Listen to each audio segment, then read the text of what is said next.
നമസ്കാരം. തിരുവനന്തപുരം നഗരത്തിൽ അങ്ങോളം ഇങ്ങോളം, അതായത് നഗരത്തിൻ്റെ ഹൃദയഭാഗമെന്ന്, പഴയ നഗരമെന്ന് വേണം ഇപ്പോൾ പറയാൻ. കാരണം പുതിയ നഗരം കിഴക്കൂട്ടം ഭാഗത്തേക്കാണ് ബൈപ്പാസിലൂടെ വികസിച്ച് വരുന്നത്. പഴയ നഗരത്തിൻ്റെ ഓൾഡ് തിരുവനന്തപുരത്തിൻ്റെ ഹൃദയഭാഗത്ത് സ്ഥിതി ചെയ്യുന്ന MG റോഡിലാണെങ്കിലും അല്ലെങ്കിൽ കിഴക്കൂട്ടം ഭാഗത്തേക്കാണെങ്കിലും റോഡുകളുടെ ഇരുവശവും കാണുവാൻ സാധിക്കുന്നൊരു പ്രത്യേക പ്രതിഭാസമുണ്ട്.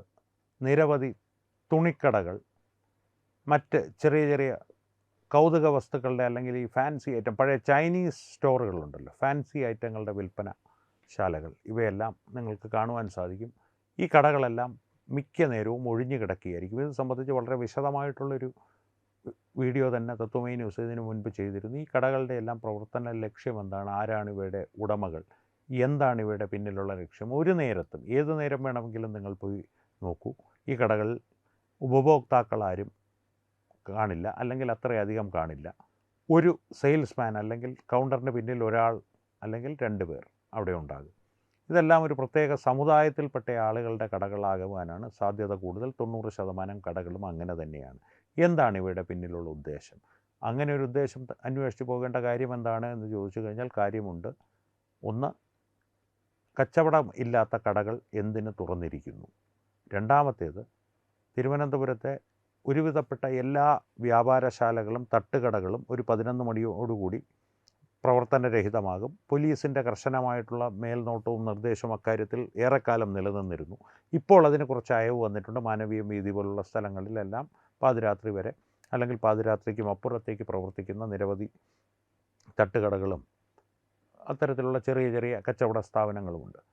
പക്ഷേ ഈ പോലീസിൻ്റെ കർശനമായ നിയമം 10 മണി എന്നായിരുന്നു ആദ്യം, 11 മണി വരെ ഒരു ഇളവ് അനുവദിച്ച സമയത്ത് പോലും രാത്രി 1 മണി, 2 മണി, 3 മണി, 4 മണി ഈ സമയങ്ങളിലെല്ലാം തുറന്നിരിക്കുന്ന നിരവധി വ്യാപാര സ്ഥാപനങ്ങൾ തിരുവനന്തപുരം നഗരത്തിലുടനീളമുണ്ടായിരുന്നു. പ്രത്യേകിച്ച് തുണിക്കടകൾ, ചെറിയ ചെറിയ തുണിക്കടകൾ, അതും ഫാഷൻ ക്ലോത്തിങ്ങിൻ്റെ ആധുനികമായിട്ടുള്ള തുണിത്തരങ്ങൾ, അതിൽ തന്നെ പുരുഷന്മാർക്ക് വേണ്ടിയിട്ടുള്ള വിൽക്കുന്ന കടകൾ. ഇതുപോലെ തന്നെ തിരുവനന്തപുരത്ത് സമീപകാലമായി വ്യാപകമായി പ്രത്യക്ഷപ്പെട്ടു തുടങ്ങിയ 2 പ്രതിഭാസങ്ങളാണ്. ഒന്ന് അത്തർ കച്ചവടവും, 2 ഈ ടർക്കിഷ് ഗ്രില്ലും.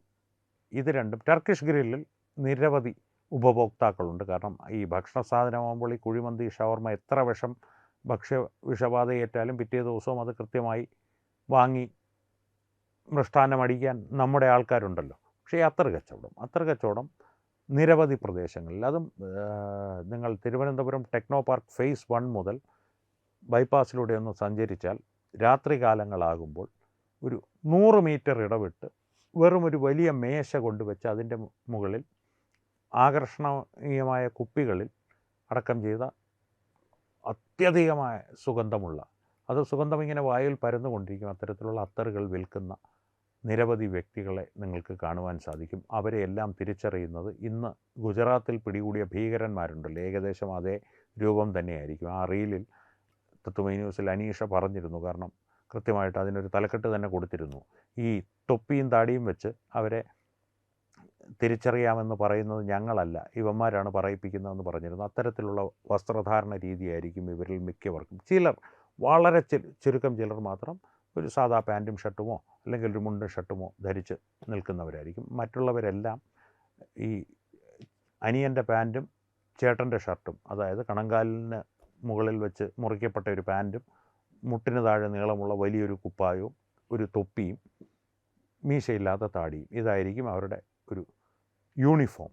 ഇവർക്കെല്ലാം ഏതാണ്ട് ഒരേ രൂപമായിരിക്കും. ഇവിടെ ചിലയിടങ്ങളിൽ കച്ചവടം നടക്കാറുണ്ട്, ചിലയിടങ്ങളിൽ കച്ചവടം ആരും ഉണ്ടാവാറില്ല, ഒരു വാങ്ങുവാനായിട്ട് ആരും ഉണ്ടാകാറില്ല. പക്ഷേ അവരതിനെ സംബന്ധിച്ച് യാതൊരു ഭാവഭേദവുമില്ലാതെ പാതിരാത്രി കഴിഞ്ഞും ആ തട്ടുമായി അവിടെ തന്നെ ഉണ്ടാകും. എന്തിന്?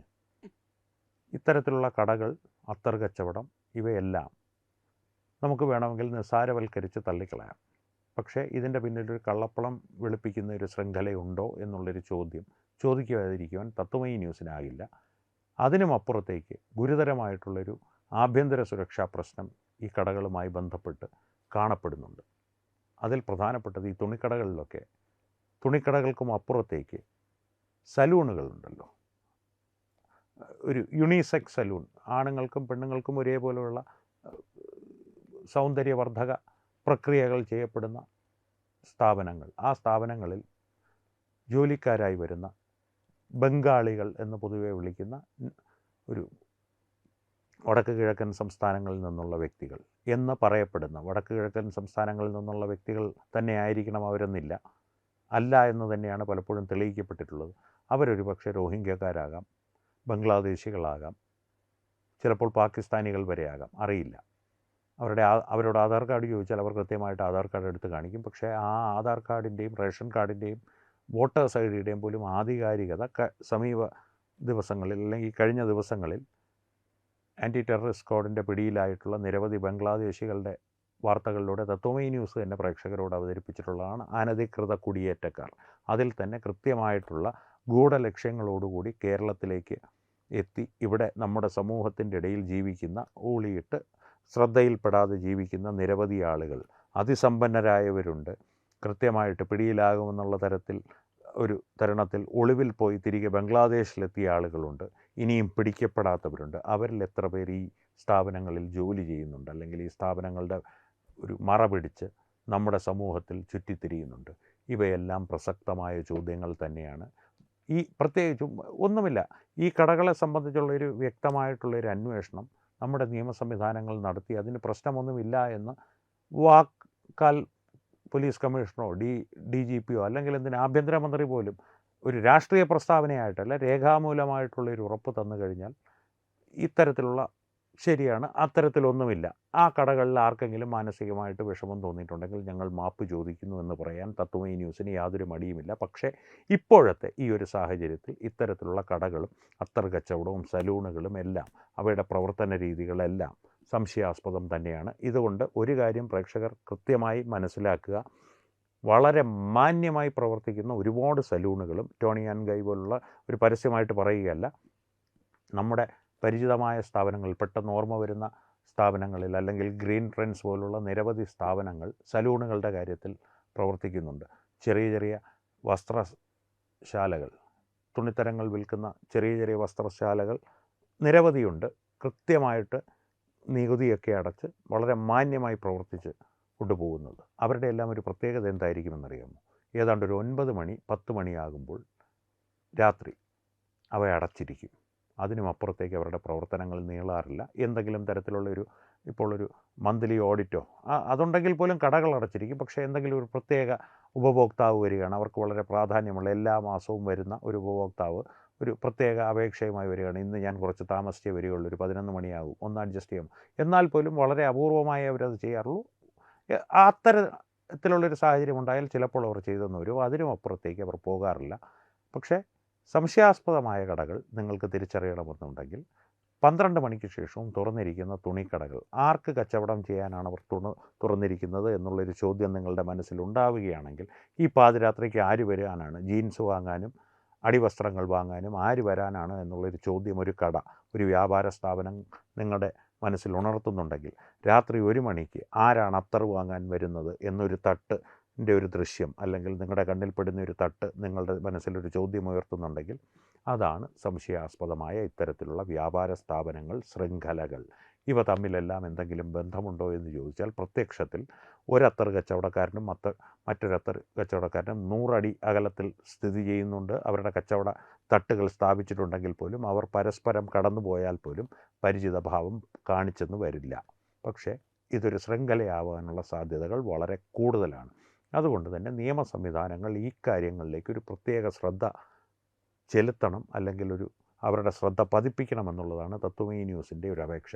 ഈ വിഷയത്തെ സംബന്ധിച്ച് പ്രേക്ഷകരുടെ അഭിപ്രായങ്ങൾ എന്താണെന്ന് തീർച്ചയായും കമൻറ്റുകളിലൂടെ ഞങ്ങളുമായി പങ്കുവയ്ക്കുക. പ്രധാനമായും ഇത്തരത്തിലുള്ളൊരു സംശയം ഇത്തരത്തിലുള്ള സ്ഥാപനങ്ങളോ തട്ടുകളോ സലൂണുകളോ നിങ്ങളിൽ ഉണർത്തിയിട്ടുണ്ടോ? ഒരു പരിധിക്കപ്പുറം, ഒരു സമയപരിധിക്കപ്പുറം യാതൊരു പ്രത്യേക ലക്ഷ്യവുമില്ലാതെ, അല്ലെങ്കിൽ പ്രത്യക്ഷ ലക്ഷ്യവുമില്ലാതെ തുറന്നു കിടക്കുന്ന ഇത്തരം സ്ഥാപനങ്ങൾ നിങ്ങളുടെ ശ്രദ്ധയിൽപ്പെട്ടിട്ടുണ്ടോ? ഇത്തരം കാര്യങ്ങളെല്ലാം കമൻറ്റുകളിലൂടെ ഞങ്ങളുമായി തീർച്ചയായും പങ്കുവയ്ക്കുക. ഒപ്പം വീഡിയോ ലൈക്ക് ചെയ്യുക, നിങ്ങളുടെ പ്രിയപ്പെട്ടവരുമായി ഷെയർ ചെയ്യുക. ഏറ്റവും പ്രധാനപ്പെട്ട കാര്യം, തത്വമൈ ന്യൂസിൻ്റെ യൂട്യൂബ് ചാനൽ നിങ്ങൾ ഇതുവരെ സബ്സ്ക്രൈബ് ചെയ്തിട്ടില്ലെങ്കിൽ തീർച്ചയായും സബ്സ്ക്രൈബ് ചെയ്യുക. അപ്പോൾ സംവാദങ്ങൾ തുടരട്ടെ. വീണ്ടും കാണാം. നന്ദി, നമസ്കാരം. HIV അണുബാധ സന്തോഷപൂർണമായ ഒരു ജീവിതത്തിന് തടസ്സമല്ല. HIV അണുബാധയ്ക്ക് ഫലപ്രദമായ ചികിത്സ ഇന്ന് ലഭ്യമാണ്. ഇതിന് യഥാസമയം അണുബാധ കണ്ടെത്തുന്നതും കാലേക്കൂട്ടി ചികിത്സ നടത്തേണ്ടതും അത്യാവശ്യമാണ്. സൗജന്യമായ ചികിത്സയും മാർഗനിർദ്ദേശങ്ങളും സർക്കാർ ആശുപത്രികളിലെ ART അഥവാ ഉഷസ് കേന്ദ്രങ്ങളിൽ ലഭ്യമാണ്. ആരോഗ്യ സംരക്ഷണം ഓരോരുത്തരുടെയും ഉത്തരവാദിത്തമാണ്.